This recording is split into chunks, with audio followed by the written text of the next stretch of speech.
नमस्कार, स्वागत है आपका सीएनबीसी आवाज मोतीलाल ओसवाल स्टूडियोज में। मैं हूं मनीषा गुप्ता और कमोडिटीज में अगर टॉप हेडलाइंस देखें तो वो कच्चे तेल की तरफ से आती है, क्योंकि अच्छी खासी गिरावट के साथ यहां पर कारोबार है।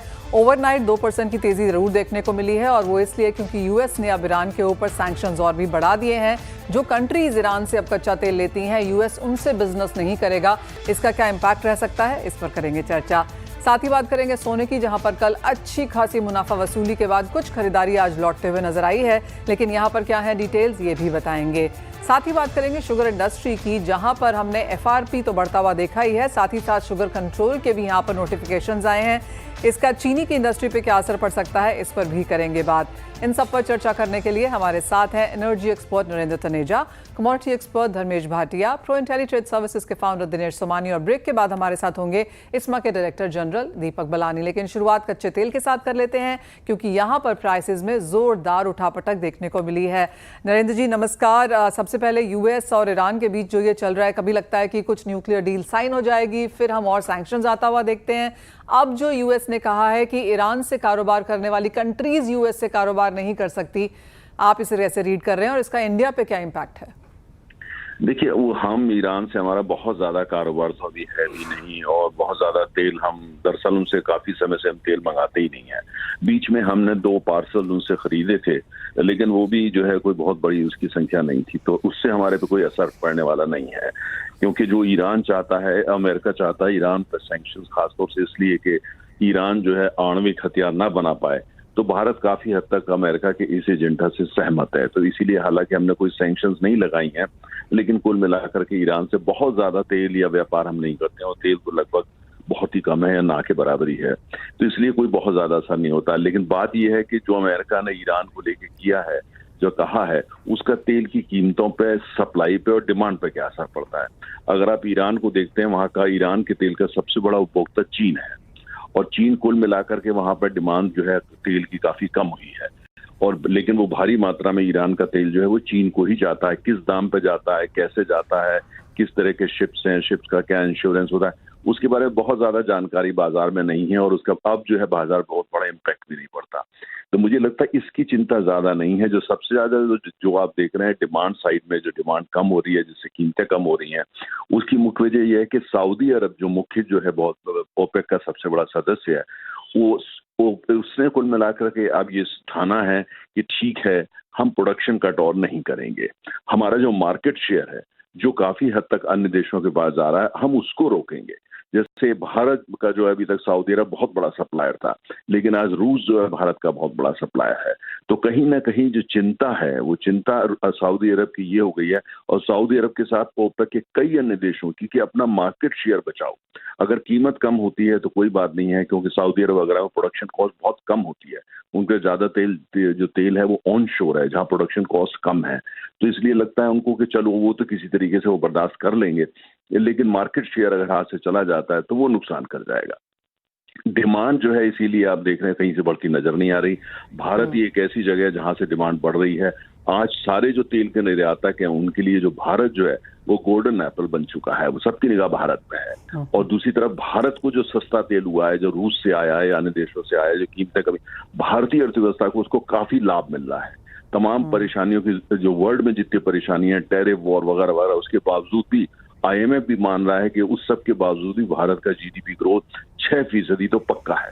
दुनिया में कितने देश हैं जितनी बड़ी अर्थव्यवस्था जहां 6% पक्का हो, ऐसा आईएमएफ कह रहा है। तो इसीलिए डिमांड जो है वो वरी का विषय है, सप्लाई में दिक्कत नहीं, लिहाजा कीमतें नीचे है। और यहाँ से कितनी नीचे आपको जाती हुई नजर आती हैं? क्योंकि जहाँ पर हम खड़े हैं फिलहाल यूएस के लिए तो $60 के नीचे और 62 ब्रेंट के आसपास, और जैसे आपने कहा कोई भी ऐसी खबर नहीं है कि हम प्राइसेस को सपोर्ट आता हुआ देखें। देखिए, मुझे लगता है कि अगर $60 से भी नीचे चला जाए, 58-57 चले जाए, तो कोई बहुत ज्यादा जो है वो आश्चर्य की बात नहीं होगी, लेकिन वो वहां टिकेगा नहीं। देखिए, हमको ये मान के चलना पड़ेगा, अगर जो तेल है वो $60 पर पहुंचता है, तो क्या अमेरिकी अर्थव्यवस्था को उससे फायदा होगा? क्योंकि दुनिया की सबसे बड़ा उत्पादक अमेरिका है, सबसे बड़ा निर्यातक भी अमेरिका है। गैस का यूरोप ज्यादातर गैस जो पहले रूस से लेता था आज अमेरिका से लेता है। तो कुल मिलाकर के उनकी जो बड़ी बड़ी कंपनियां हैं उनको भी नुकसान होगा। ओपेक देशों को तो होगा ही होगा, नॉन ओपेक को भी होगा। तो मुझे लगता है वो पहुंच जाए तो कोई सेलिब्रेशन की बात नहीं होगी, चाहे वो बड़े इंपोर्टर हो या बड़े एक्सपोर्टर। तो लेकिन ये कि अगर जो मेरा ये मानना है इन सब के बावजूद जो हालात हैं, tariff war, Ukraine, Gaza, even India, Pakistan, इस सबको अगर आप एक बास्केट में डालते हैं तो भी मुझे लगता नहीं कि अगर जो $65 से नीचे अगर कीमत जाती है तो वहां टिक पाएगी, वो सस्टेनेबल नहीं होगी। अगर 65, 68, 70 ये आप दायरे को लेकर के चलते हैं तो मुझे लगता है आप काफी सेफ हैं। और अगर आप इस दायरे से आप नीचे जाते हैं या बहुत ऊपर जाते हैं तो वो तो फिर जिससे आम भाषा में सट्टेबाजी बोलते हैं उसको मैं वही कहूँगा, स्पेकुलेशन है जिसका कोई आधार नहीं है। Fair point mister Taneja, as always बहुत शुक्रिया साथ जुड़ने के लिए। तो क्लियरली जैसे कहा कि ब्रेंट के भाव शायद 57 तक भी यहाँ पर जा सकते हैं, जिस तरह का मोमेंटम नीचे की तरफ है, लेकिन वहाँ पर सस्टेन नहीं करेंगे। धर्मेश, आप कैसे देखते हैं प्राइसेस और एक नियर टर्म स्ट्रैटेजी क्या बनाना चाहेंगे? रिस्क काफी लिमिटेड है, यहाँ से ऊपरी स्तरों पर आने की चांसेस काफी हाई है। अगेन जून जुलाई जैसे ही आएगा हरिकेन सीजन स्टार्ट होगा और यहाँ से मार्केट में आपको एक अच्छी वॉलेटिलिटी देखने मिल सकती है। प्लस ओपेक की मीटिंग भी आ रही है, अगर आप देखें तो उन्होंने काफी कट कर चुके हैं। अब यहाँ से कट करने की मुझे नहीं लगता कि यहाँ पे ज्यादा गुंजाइश होगी, तो यहाँ से एक अप मूव ही बेहतर रहेगा, प्राइस यहाँ से मूव कर सकता है।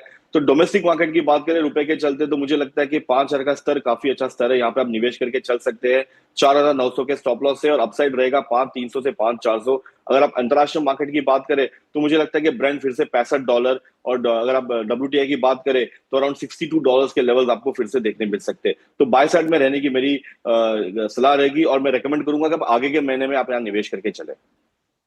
तो खरीदारी की अपॉर्चुनिटीज यहाँ पर निकल के आ सकती हैं। सोना आपकी स्क्रीन पे लेके आना चाहेंगे क्योंकि यहाँ पर भी हमने मुनाफा वसूली के बाद कुछ खरीदारी लौटते हुए देखी है। कैसे देखते हैं आप दिनेश जी अब सोने के प्राइसेस को? अब 3200 के आसपास के जो ये लेवल्स हैं, यहाँ पर क्या करना चाहिए? नमस्कार मनीषा जी, जो प्राइसेस हमने देखी है ये बड़ी तेजी का एक संकेत था पहले तो, और करीब करीब 31 से 32% हमने तेजी देखी गोल्ड में इस साल में ही। मतलब जनवरी से अगर देखते हैं तो सिर्फ अप्रैल तक के 31-32% की तेजी आई और वहां से 7,000 रुपए की एक बड़ी गिरावट आई है। इंटरनेशनल ट्रेड वॉर के चलते ये तेजी में संकेत मिले थे, इंटरेस्ट रेट को लेके तेजी के संकेत थे, वॉर लाइक सिचुएशन को लेके थे। अब सारा सब कुछ चीज सामान्य होती नजर आती है, तो मुझे लगता है कहीं ना कहीं गोल्ड की वोलेटिलिटी भी कम हो जाएगी। ऊपर के लेवल से जो फॉल आया मुझे लगता है कि 92,000 कुछ समय के लिए यहाँ होल्ड करेगा, और 93,500 ये लेवल मुझे लगता है कि अपसाइड एक बार दिखा सकता है। अगर कोई इसमें स्ट्रेटेजी बनाना चाहता है तो मेरे हिसाब से 92,400 के आसपास एक बार खरीदारी की जा सकती है। 93,050, 93,500 ये अपसाइड मुझे पोटेंशियल नजर आता है, और डाउनसाइड मुझे लगता है कि दोबारा एक बार 94,000 का स्टॉप लॉस मेंटेन करना चाहिए। आज इंटरनेशनल प्राइसेस तेज है, लेकिन यूएसडी INR 1%, मतलब जो रुपया है हमारा 1% मजबूत है, इसी के चलते भी हमें तेजी देखने नहीं मिल रही। वेल, ये बात हुई कच्चे तेल और सोने पे, लेकिन अब एक शुगर पे नजर डालेंगे क्योंकि चीनी पर 3 बड़ी खबरें हैं। पहला ये कि सरकार ने गन्ने की FRP बढ़ा दी है, दूसरा ये कि 30 अप्रैल तक 256.9 लाख टन चीनी का उत्पादन हुआ है, और तीसरा है शुगर कंट्रोल को लेकर जहां पर हमने अप्रूवल आता हुआ देखा है। इन सब पर बात करने के लिए इस्मा के डायरेक्टर जनरल दीपक बलानी हमारे साथ हैं। दीपक जी नमस्कार। शुरुआत यहां पर FRP के साथ ही कर लेते हैं, और आई अंडरस्टैंड मुद्दा यही है कि FRP फिर से बढ़ गई है, लेकिन चीनी के दाम 3 साल से नहीं, 2019 ऑनवर्ड्स हमने बढ़ते हुए नहीं देखे हैं। किस तरह की कॉन्वर्सेशंस हैं? इस FRP की बढ़त का आपके ऊपर क्या असर पड़ेगा, इंडस्ट्री पे क्या असर पड़ेगा? धन्यवाद मनीषा जी। देखिए, सबसे पहले तो एज इस्मा और एज इंडस्ट्री हम FRP जो बढ़ाया है सरकार ने उसका हम वेलकम करते हैं, और इनफैक्ट हमें लगता है कि इससे किसानों को अच्छा फायदा होगा, और इसके लिए हम बहुत खुश हैं। और ये बढ़नी भी चाहिए थी क्योंकि उनका इनकम भी हमको देखना है। इसका जो इम्पैक्ट आएगा, लगभग जो अभी 15 रुपए पर क्विंटल FRP बढ़ी है, अब हो गई है 355 रुपए पर क्विंटल। उससे लगभग 20,000 करोड़ एडिशनल पेमेंट जो है वो गन्ना किसानों को होगा। तो लगभग टोटल जो अगले साल जो 25-26 में जो उम्मीद है, लगभग 1.2 लाख करोड़ का जो है पेमेंट फार्मर को होगा।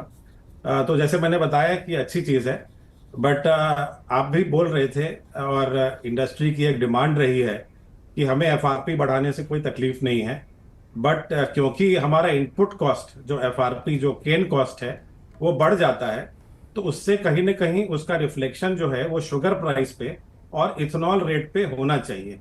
तो Absolutely. हमारी पुरानी डिमांड रही है कि जो एमएसपी को मिनिमम सेल प्राइस और इथेनॉल रेट को लिंकेज स्टैब्लिश करना एफआरपी के साथ, वो बहुत ही दीपक जी, आपको टोकना चाहेंगे बीच में और माफी भी चाहती हूँ, लेकिन इस वक्त वेव्स में नीता अंबानी बात कर रही हैं, उनसे सुन लेते हैं.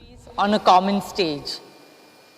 My gratitude to Honorable Prime Minister Narendra Bhai Modi ji for his incredible vision for this summit and for his consistent, unparalleled leadership in taking India and Indian culture to the world. This summit is a powerful reminder of who we are and who we have always been. I speak to you as a proud citizen of our ancient land. And the theme of my keynote is taking India to the world. Long before the birth of the internet or even cinema, the influence of Indian culture had already spread across the globe. Taking India to the world is not a new concept or a new idea. The light of India has traveled far and wide for thousands of years. Hundreds of Buddhist monks from all over the world traveled on foot to India in ancient times in search of cultural and spiritual knowledge. In Japan and Indonesia, Hindu deities like Lakshmi, Saraswati, Shiva, Ram, and Ganesh are worshipped even today. The splendor of India's temple architecture can be seen in Angkor Wat in Cambodia, Borobudur in Indonesia, and the ruins of charm temples in Vietnam. Indian philosophy left a deep imprint on some of the greatest thinkers and philosophers of the world. We are a country enriched by the wisdom of its civilization, but equally energized by the throbbing energy of the world's youngest population. A country where sacred traditions meet modern dynamism in perfect harmony, where the rising power of our economy, soon to be the third largest in the world, meets our soaring global soft power. We are a timeless civilization that gifted humanity with the enduring ideals of Satya, Ahimsa, Ekta, and Aman, truth, non-violence, unity, and peace. A luminous nation that gave the world the wisdom of the Vedas, the Bhagavad Gita, and the teachings of Gautam Buddha and Mahatma Gandhi. Bharat is where it all began. India is the origin of Om, the sound of the birth of our universe, the birthplace of zero, Shunya, the beginning of the infinite, the home of Sanskrit that gave the world language, the land of yoga and Ayurveda, the pioneer in science and philosophy, from Aryabhat's astronomical calculations to Adi Sankaracharya's Advait Vedanta, the beacon of arts and literature, from our classical music and dance forms to the epics Ramayana and Mahabharata. We are the very cradle of civilization, a cultural force whose time has come once again. Every civilization tells a story. Some tell it with power and might, but we have always told our stories with our soul. For over 5,000 years, from our Kathavachaks to the traveling bards, from our legendary folklore to temple murals, and from our epics to present-day cinema, storytelling has always been the heartbeat of our legacy. In the modern age, India's magnificent heritage and the soft power of our theatre, dance, music, cinema writers, artists, and artisans have won the hearts and minds of people in all continents and corners of the globe. Friends, like all Indians, we at Reliance Foundation are great admirers and ardent supporters and passionate lovers of art. And we deeply believe in the power of our culture to heal, inspire, and unite. At the Foundation, we regard it to be our highest duty to protect, preserve, revive, and honor India's priceless artistic legacy. It is with this spirit that we started the Nita Mukesh Ambani Cultural Center 2 years ago. Our vision is to showcase the best of India to the world and bring the best of the world to India. With the same vision, we started Swadesh, our humble movement to encourage and promote India's age-old arts and crafts on the global stage. Swadesh honors our traditional artisans who have learnt at the feet of their fathers and grandfathers, and whose every weave, every carving, every brush carries not just a touch of the hand, but the memory of centuries. For instance, the Indian sari, which is one of the fondest expression of our tradition. Today, our timeless 9 yards are weaving the India story across fashion runways, woven by our weavers with love and worn by our women with pride, wherever in the world they are, from Mother Teresa to India's missile woman, Dr. Tessie Thomas, to our Finance Minister, Srimati Nirmala Sitharaman, our lawyers to journalists, and from astronauts to change makers, all wear it as an ode to a legacy that has been passed down over thousands of years from their mothers, grandmothers, and great-grandmothers. That is the magic of our culture. It evolves without erasing. In most parts of the world, culture is something to be preserved. But in India, it is something we live every day. For us, it's not a memory frozen in time. It is our living reality. It flows like our rivers and breathes like a forest. Here in India, the modern does not compete with the ancient. It coexists in perfect harmony. And this is what Indian culture sets us apart. Our ability to hold contradictions with grace, to honor tradition and welcome transitions and transformations, to cherish our similarities and celebrate our differences. For centuries, India has gifted the world its wisdom, its beauty, and its soul. Somewhere along the way, our voice softened. But now it is rising again. And for that, we owe deep gratitude to our Prime Minister Modi ji, whose unwavering vision and leadership have reignited India's voice on the world stage with pride and purpose.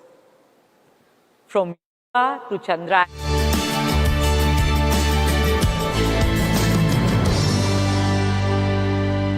आपका हमारे साथ इस्मा के DG दीपक बलानी जुड़े हुए हैं। दीपक जी नमस्कार, शुक्रिया हमारे साथ बने रहने के लिए। माफ़ी चाहते हैं आपको टोकने के लिए, लेकिन आप अपना पॉइंट अबाउट एफआरपी कह चुके थे। आप हमें बता रहे थे कि शुगर एमएसपी को लेकर अब भी बात यहाँ पर जारी है। तो अगर 1.2 लाख करोड़ आपको 2025-26 में यहाँ पर किसानों को देना है, उसके सामने किस तरह की सेल्स करंट प्राइसेस के लिहाज से किस तरह का मुनाफा आप आते हुए देखते हैं? देखिए, पहली बात तो क्योंकि इनपुट कॉस्ट बढ़ गया, तो अब आप देखें 2019 में एमएसपी 31 रुपए डिफाइन हुई थी। उसके बाद लगभग 6 साल हो गया है, अभी तक एमएसपी रिवाइज नहीं हुई है।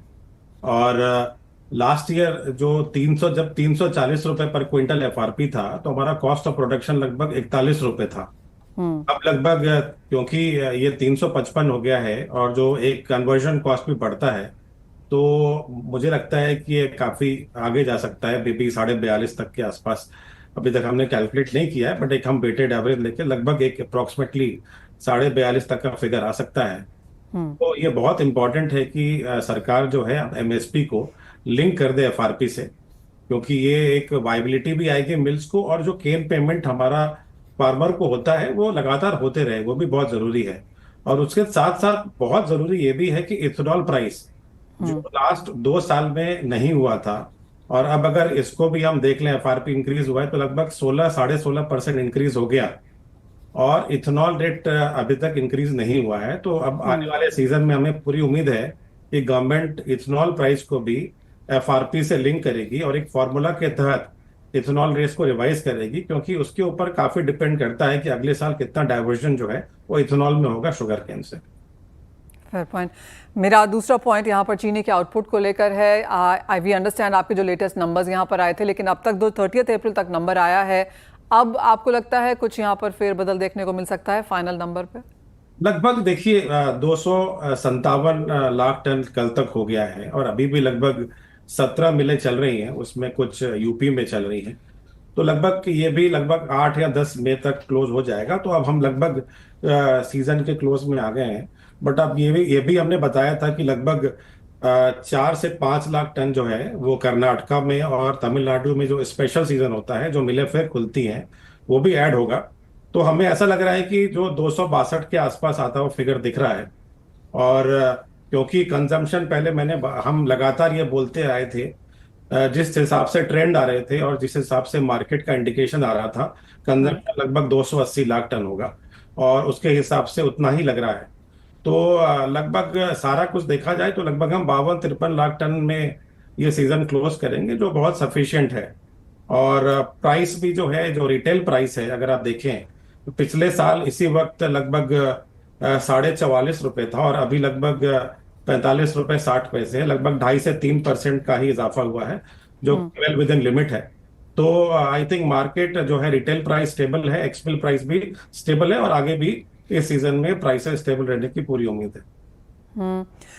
Deepak ji, sugar control order अब यहाँ पर फाइनली आ चुका है, वो नोटिफिकेशन हम सब ने यहाँ पर पढ़ी है। अब इसके क्या मायने हैं? खांडसरी गुड़ जहाँ अब यहाँ पर एक मार्केट में यहाँ पर बनता हुआ नजर आएगा, आगे जाके क्या इम्पैक्ट इसका देखते हैं? देखिए, हमने इस्मा ने लगातार पिछले साल सरकार से ये बात की थी, और हमने अपने रिप्रेजेंटेशन भी दिए थे कि खांडसारी यूनिट जो 500 टीसीडी के ऊपर है, उनको with in the control order आना चाहिए, और वो भी जो एफआरपी का सिस्टम है वो फार्मर को पे होना चाहिए। तो ये बहुत अच्छी बात है कि सरकार ने जो 500 टीसीडी के ऊपर के जितने भी खांडसारी यूनिट हैं उनको शुगर कंट्रोल में लेके आए हैं। तो लगभग 66 यूनिट जो हैं वो इस ऑर्डर के तहत आ जाएंगे। लगभग इनका जो कैपेसिटी है लगभग 55,000 टीसीडी का है। तो ये एक अच्छी पहल है, और मुझे लगता है इससे काफी स्ट्रीमलाइन होगा, और जो शुगर मिल्स को दिक्कतें आ रही थी, जो अननेसेसरी ड्रॉल्स हो रहे थे, उसमें कहीं कहीं कंट्रोल होगा, और एक ओवरऑल इंडस्ट्री के लिए बहुत अच्छी खबर है। दूसरा पॉइंट जो एपीआई इंटीग्रेशन है, आई थिंक हमने भी पहले डिमांड किया था और हमेशा डिमांड करते रहे हैं कि जो एक ट्रांसपेरेंसी आनी चाहिए स्टॉक सिचुएशन में और डेटा में। I think API integration is a very good move, और ऑल्दो ये ऑर्डर में ऑफिशियली सरकार ने ले आया है, पर लगभग 540 मिलें, लगभग 450 मिल ऑलरेडी एपीआई इंटीग्रेशन से कनेक्ट हो चुके हैं डीएफपीटी से। और मुझे लगता है ओवरऑल ये शुगर कंट्रोल ऑर्डर जो है ये एक सही दिशा में है। 2 या 3 पॉइंट अभी हमें स्टडी करने होंगे, क्योंकि अभी भी हम गैजेट नोटिफिकेशन का वेट कर रहे हैं। तो एक पूरा स्टडी कर लेंगे तो हम आपको और डिटेल में इसके बता सकते हैं। मेरा फाइनल सवाल कंजम्पशन को लेकर है, और summer demand consumption. Deepak ji, जितने भी आइसक्रीम वाले हैं जिनसे भी मेरी बात हो रही है, उन सबका यही कहना है कि 35 to 40% इंक्रीज वो आइसक्रीम कंजम्पशन में, सेल्स में इस बार होता हुआ देख रहे हैं। आपको लगता है आने वाले 1-2 महीने जब तक मॉनसून यहाँ पर पूरे तरीके से नहीं आते, एक सर्ज इन शुगर डिमांड देखने को मिल सकती है, या फिर इट्स बिजनेस एज यूजुअल? देखिए, हमारी भी कई एफएमसीजी सेक्टर से बात हुई है, और अभी तक का जितना भी कोटा रिलीज हुआ है, अगर आप देखें तो उस हिसाब से पिछले साल से तो काफी कम है। और अगले 4 महीने में अगर लगभग 90-95 लाख टन का हम उम्मीद कर रहे हैं अभी तक लगभग 185 लाख टन का कोटा रिलीज हो गया और सेल भी लगभग उतना ही होने की उम्मीद है। तो हम सारे फैक्टर को भी ले लें तो लगभग 280 लाख टन तक का ही कंजम्पशन दिख रहा है। कुछ सेक्टर्स में जैसे आप बोल रहे हैं समर में डिमांड बढ़ती है, बट हमने देखा है कि कई और सेक्टर में, फॉर एग्जांपल कैंडी मैन्युफैक्चरर्स जो हैं और चॉकलेट मैन्युफैक्चरर्स में हैं, इनफैक्ट वहां पे कुछ कंजम्पशन फ्लैट होता हुआ या कम होता हुआ दिख रहा है। तो ओवरऑल एक कंसर्न है कि कंजम्पशन जिस हिसाब से ग्रो होना चाहिए उस हिसाब से ग्रो नहीं हो रहा है, और उसके ऊपर भी इसमें एक प्रॉपर सेक्टर वाइज स्टडी कर रही है जिसमें कि हम कंजम्पशन का ट्रेंड और सेक्टर वाइज का ग्रोथ और आगे पोटेंशियल क्या कंजम्पशन हो सकता है उसके ऊपर हम एक पूरी रिपोर्ट पब्लिश करेंगे, और फिर उस बेसिस पे आगे भी सरकार को मदद मिलेगी अपनी पॉलिसीज बनाने के लिए।